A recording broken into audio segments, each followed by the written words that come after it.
เอาขับมาก็จะวิ่งไปหาผู้เบาอย่างเดียวกินข้าวก่อนเข้าใจไหมเอา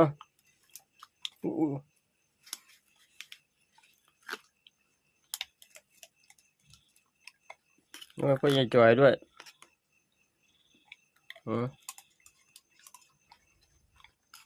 นั่งก่อนนั่งลงนั่ง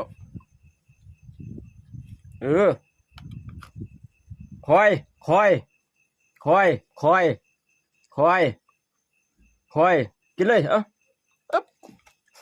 ตลกแล้วพ่อตลกแล้ว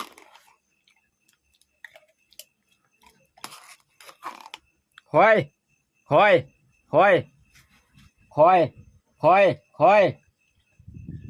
ยก่อนคอยกินเลยแต่ว่าจะเอายังไงดีวะฮีพ่อนี่จะเอาไงดีวะเนี่ยกับฮีพ่อเนี่ยเอาเพื่อจ่อยด้วยนะ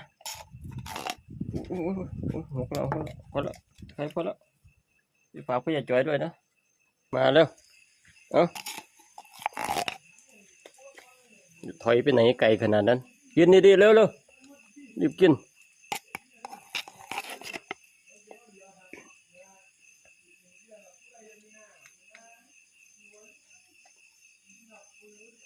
โอ้ไม่มีฟันเนาะกินเนี่ยขนาดนั้นก็ไม่ต้องอันนั้นแล้วไปจ่อย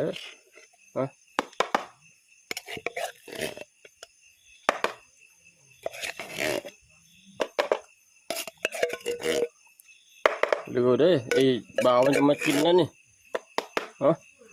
สัน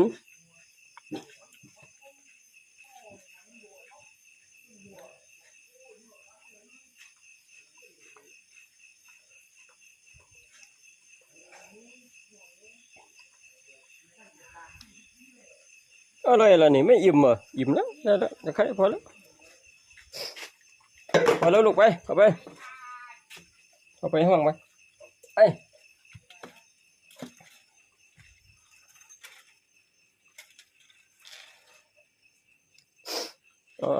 นี่เรียนหมดเลยตัวอะไรเนี่ยหอยอะไรนี่หอยทากเหรอ